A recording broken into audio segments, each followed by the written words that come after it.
I never dated here because I saw vicariously through my roommate how terrible it was.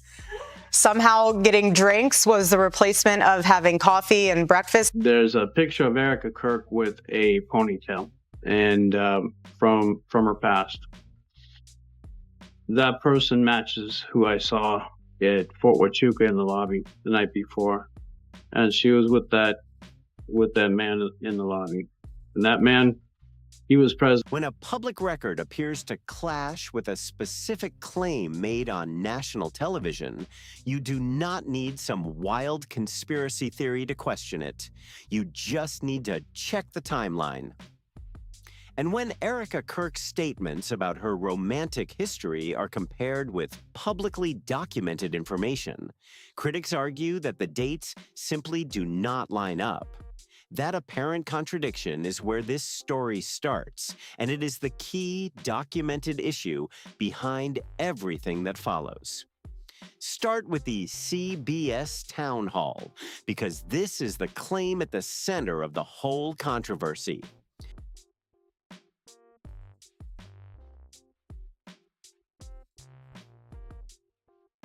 On December 13th, 2025, Erika Kirk sat down with Barry Weiss during a nationally televised CBS town hall. During that conversation, Kirk said she had not dated anyone for roughly 5 years before meeting Charlie Kirk in 2018. 5 years. That detail matters because Kirk was not making some vague comment about being single for a little while.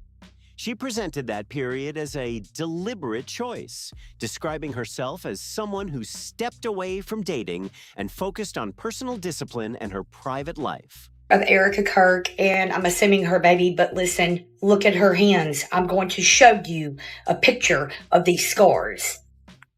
There's a scar right there. Zoom in on it. Based on that account, the timeline would place her as romantically uninvolved from roughly 2013 until 2018. And that is exactly where the public record becomes important. That is not some loose or unclear statement. It is a specific time-stamped claim about her personal history made during a nationally televised interview.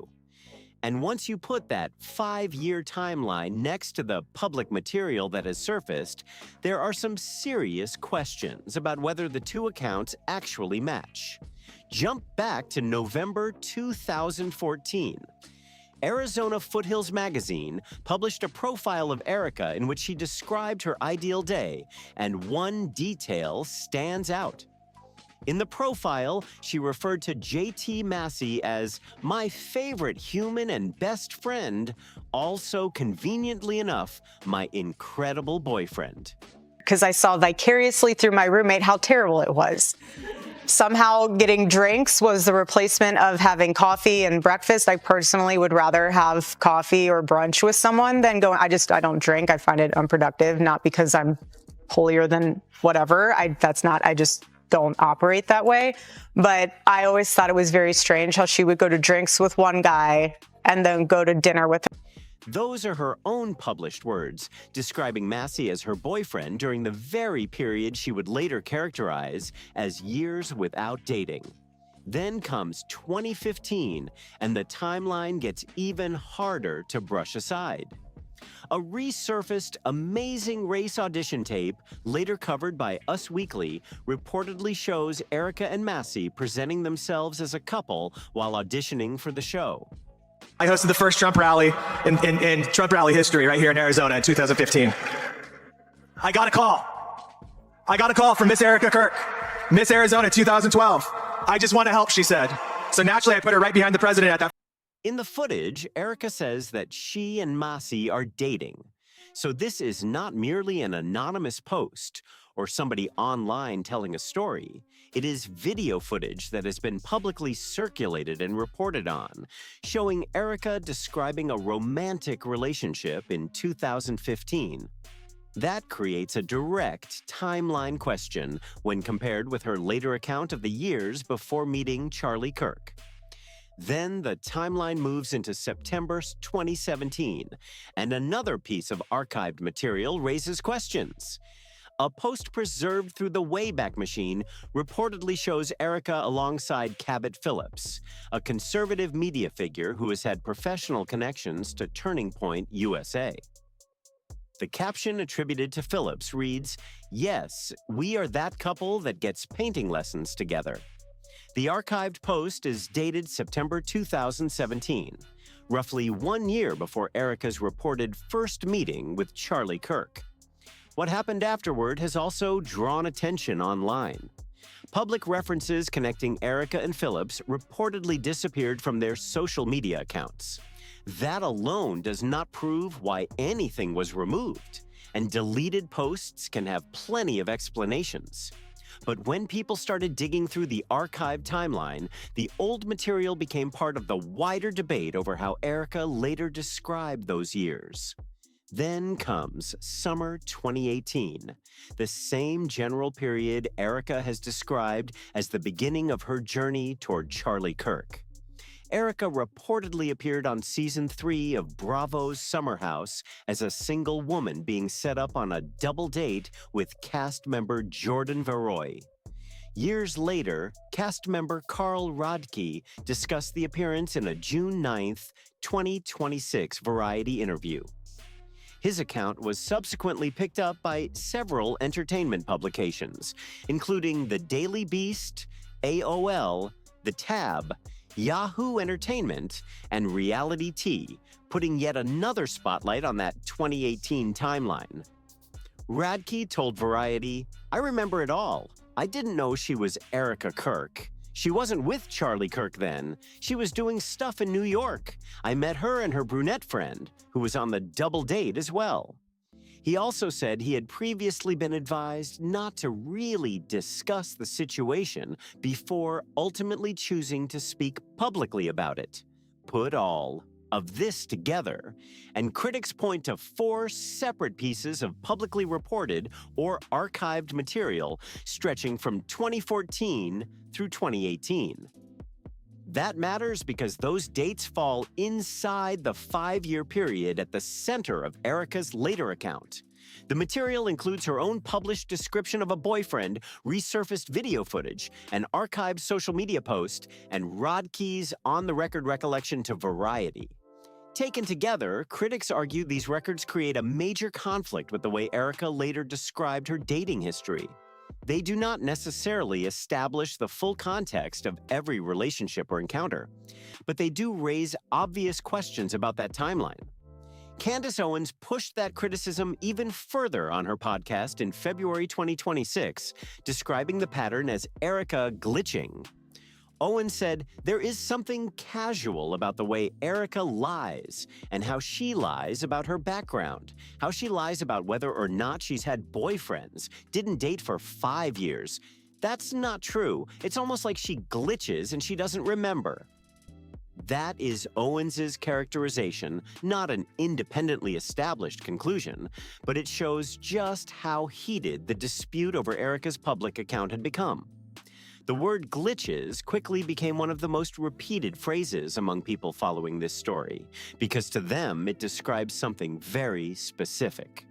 The controversy is not simply that Erika had a romantic past. Critics argue that the bigger issue is how she later described that past, and whether those statements can be squared with older material that resurfaced online. In their view, records, they say, contradict parts of her account were sitting there waiting to be uncovered. Now dig deeper into the individual relationships, because each one adds a different piece to the timeline. Online researchers following the controversy have spent considerable time tracing old interviews, videos, archived posts, and media reports connected to the people Erika was reportedly involved with. The JT Massie relationship is among the most heavily documented examples cited by those critics.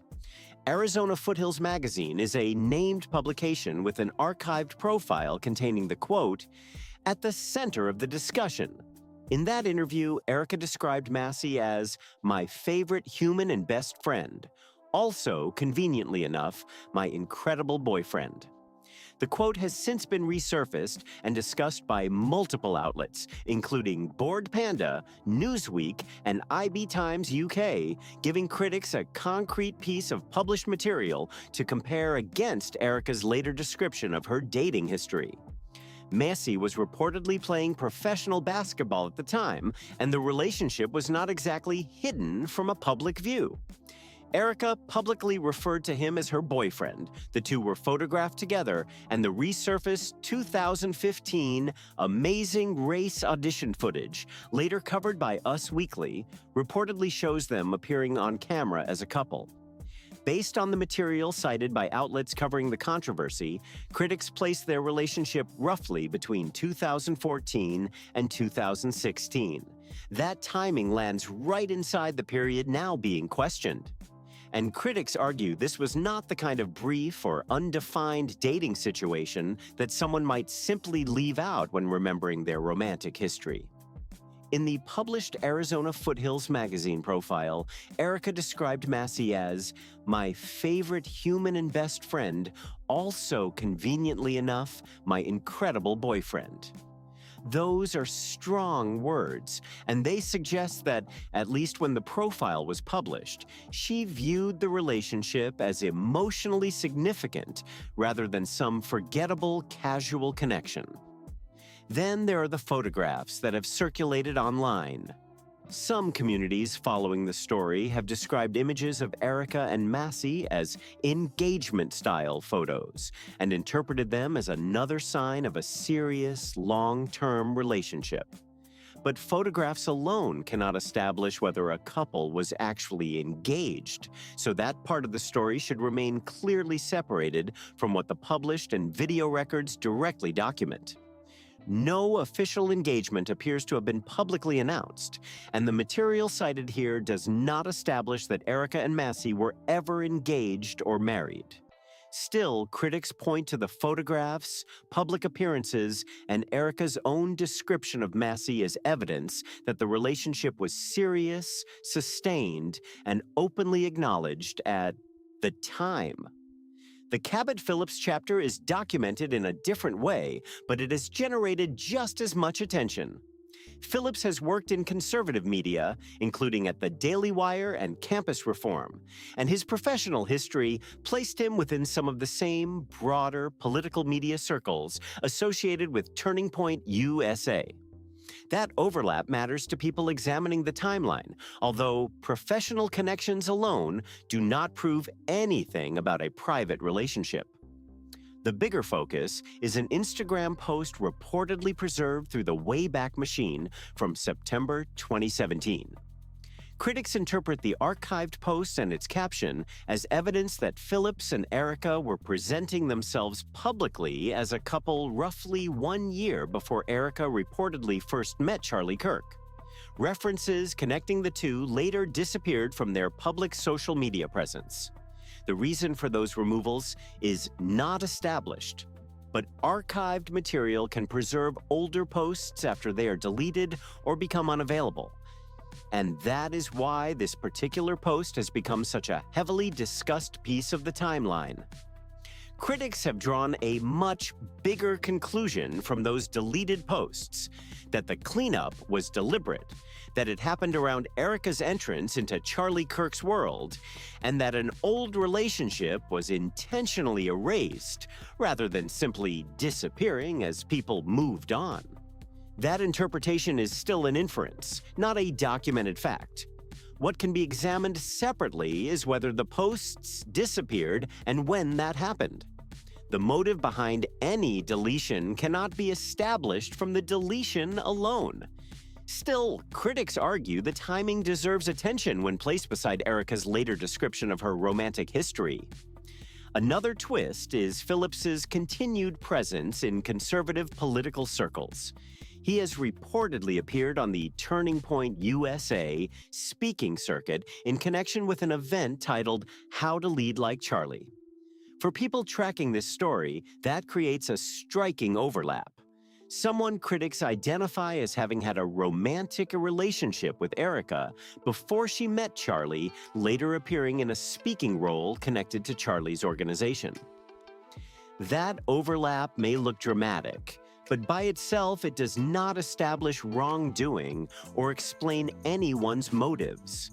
And this is where the timeline gets even more tangled. The next piece involves Tyler Bowyer and the circumstances surrounding Erika's introduction to Charlie, because critics argue that the connections between her earlier social circle and Charlie's Turning Point USA network may be more complicated than the simplified version of the story suggests.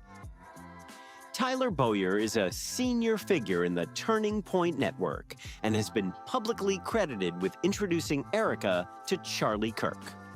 According to the commonly told version of their story, Bowyer helped arrange what initially looked like a professional job interview between Erika and Charlie for a possible role connected to Turning Point USA. But that meeting reportedly took a personal turn and became their first date. That is the origin story the public has repeatedly heard about how their relationship began. Critics, however, say there may be more context behind that introduction. Candace Owens has cited sources on her podcast alleging that Bowyer had business connections involving Erika's mother, Lori Fransvey, through Turning Point-related operations. Those claims should be treated as allegations unless independently verified. Bowyer has also publicly discussed his role in bringing Erika and Charlie together. But one detail keeps getting pulled back into the spotlight. Erika has publicly indicated that she does not clearly remember how she originally met Bowyer, the person credited with introducing her to the man she would eventually marry. On its own, forgetting an introduction does not prove anything suspicious. But critics argue that when placed alongside the other reported connections surrounding Erika before Charlie, that memory gap becomes another piece of the timeline they want explained. The theory critics have built around these connections is not that Erika committed a crime or that some outside authority secretly orchestrated the relationship. Their argument is much simpler. The road from Erika Fransvey to Erika Kirk may have involved more existing social and professional overlap than the public origin story suggests. They point to Cabbat Phillips's presence in the broader conservative media ecosystem, alleged business ties involving Tyler Bowyer and Erika's mother, and Erika's reported proximity to the Turning Point USA world before she ever started dating Charlie. From that perspective, critics question whether the meeting was really as spontaneous or as purely guided by fate as it has sometimes been presented. But that remains an interpretation. Social and professional overlap does not by itself prove that anyone planned the relationship or secretly arranged the couple's path together. What keeps the debate alive is Erika's own retelling of how she met Charlie. She has discussed an airport encounter during an Israel pilgrimage with her mother, spotting Charlie around the ticket line, encouragement from her mother, and a later formal introduction through Bowyer, connected to a job interview. Critics claim that across different interviews, versions of this story have included shifting details. Those differences do not automatically prove deception, but they have become another part of the timeline being closely picked apart. The airport encounter, the restaurant dinner, the Turning Point event. Across different interviews, the story of how Erika first crossed paths with Charlie has reportedly been framed in different ways, with certain details changing depending on the telling. Candace Owens has zeroed in on those differences, arguing that they reveal a broader pattern in Erika's public storytelling. Owens's point is that the story of meeting the person who became Erika's husband should seemingly be a fixed memory. Yet critics believe important details have shifted across different interviews. Differences in recollection do not automatically mean someone is being dishonest, but those variations are exactly what critics have been picking apart. Then there are Erika's public comments about the final night before Charlie left for Utah Valley University. an especially sensitive part of the story that has received intense online attention. Erika has said that Charlie slept in their daughter's room that night, rather than their shared bedroom. According to Erika, the reason was practical. She wanted him to get quality sleep before what was expected to be a demanding day of public speaking. Erika has also said that she did not get a full goodbye with Charlie on the morning of September 10th. In her account, their final interaction was brief. Charlie came into the bedroom to retrieve his wedding ring and necklace before leaving early while she was still not fully awake. Because these details come from Erika's own public account, critics have closely compared them with her other statements. But the circumstances themselves should not be stretched beyond what her statements actually establish. Those details come from Erika's own public account, which is exactly why critics have focused on them so heavily. But there is an important distinction between what she actually described and what outsiders believe those details might mean. Erika said Charlie spent that final night sleeping in their daughter's room rather than their shared bedroom, and that the next morning he briefly returned to collect his wedding ring and necklace before leaving without the kind of full goodbye she later wished they had shared. Critics find that sequence striking because Erika and Charlie publicly presented their marriage as deeply connected, traditional, and centered on their faith. To them, the sleeping arrangement and brief final interaction seem unusual when placed beside that public image. But unusual does not automatically mean suspicious, and those circumstances alone cannot establish that there were problems inside the marriage. Then comes another heavily discussed element from that final period: reports about a possible update to Charlie's end-of-life planning. According to claims circulated in coverage surrounding Candace Owens' investigation, Erika reportedly told people close to her that Charlie had been planning to sign an updated end-of-life document on September 15th, 2025, just days after his death. That timing has naturally attracted attention, but without the underlying document and independent confirmation of what changes were actually contemplated, the reported plan cannot by itself establish what Charlie intended to change, why he intended to change it, or who would have been affected. Estate planning documents can be updated for all kinds of reasons and major life changes, such as the birth of a child, changes in assets, marriage or divorce, or a shift in someone's wishes can certainly trigger a review. But without seeing the actual document or hearing from someone with direct knowledge, nobody can responsibly say what Charlie allegedly intended to change or why. The reported September 15th appointment never happened.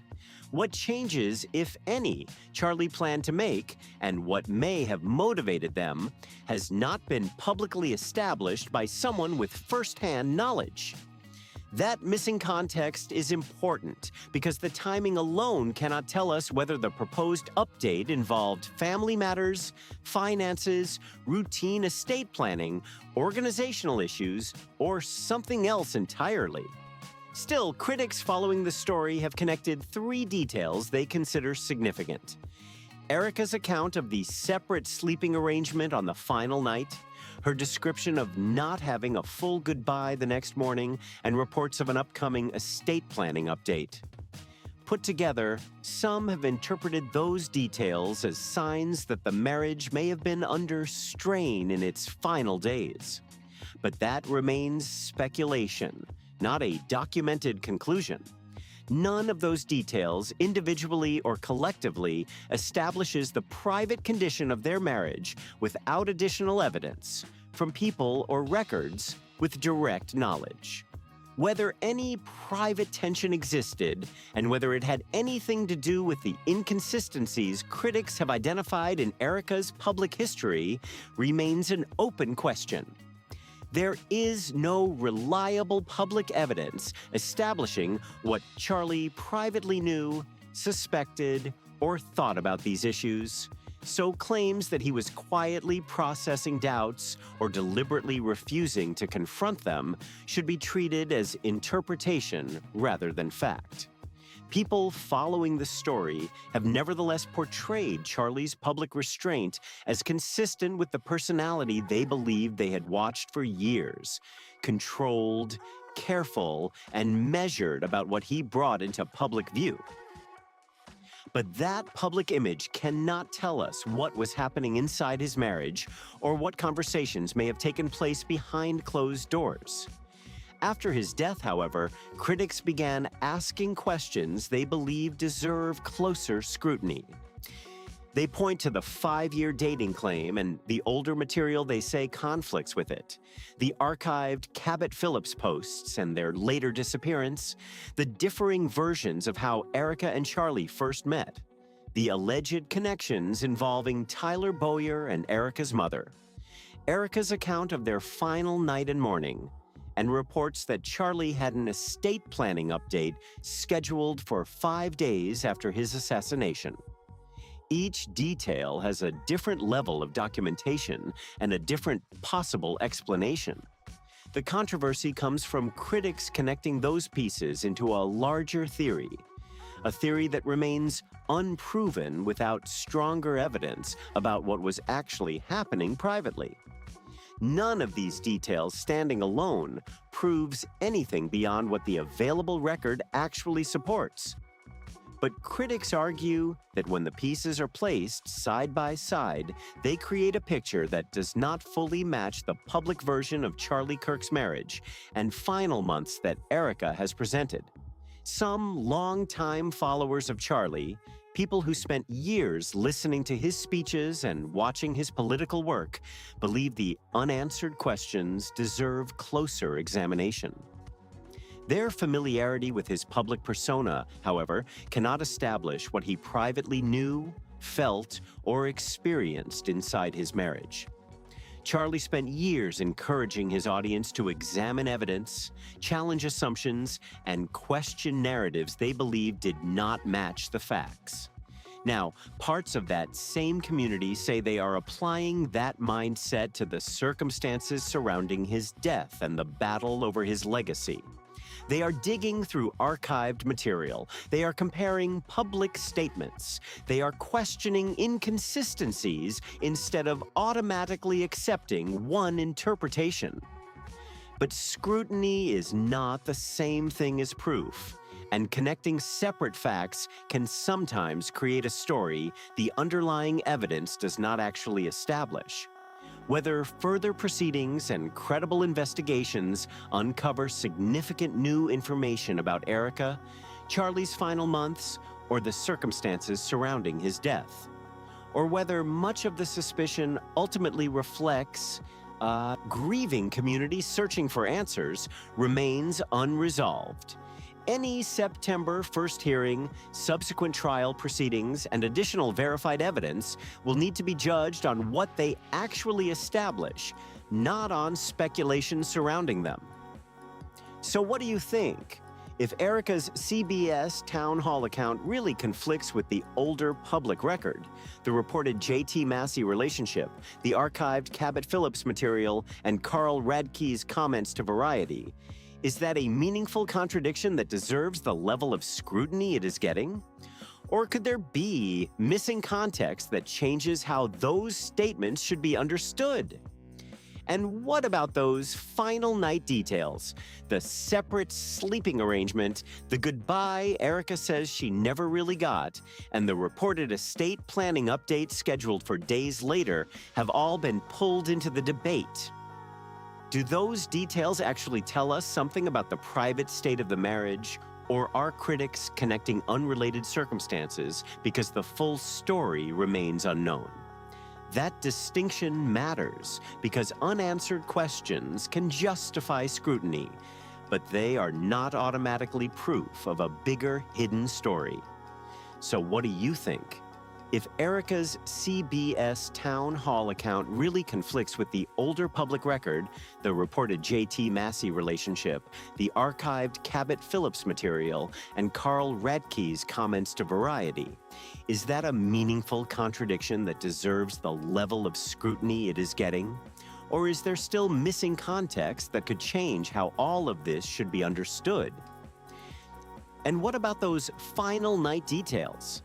The separate sleeping arrangement, the goodbye Erika says she never really got, and the reported estate planning updates scheduled for days later have all become part of the debate. Do they actually reveal something about the private state of the marriage? Or are people connecting separate events because so many questions remain unanswered? Scrutiny is fair, but unanswered questions are not the same thing as proof. Now I want to hear what you think. Drop your take in the comments and tell me which part of this timeline stands out to you the most. If you enjoyed this breakdown, hit the like button, subscribe to the channel, and turn on notifications so you don't miss what comes next.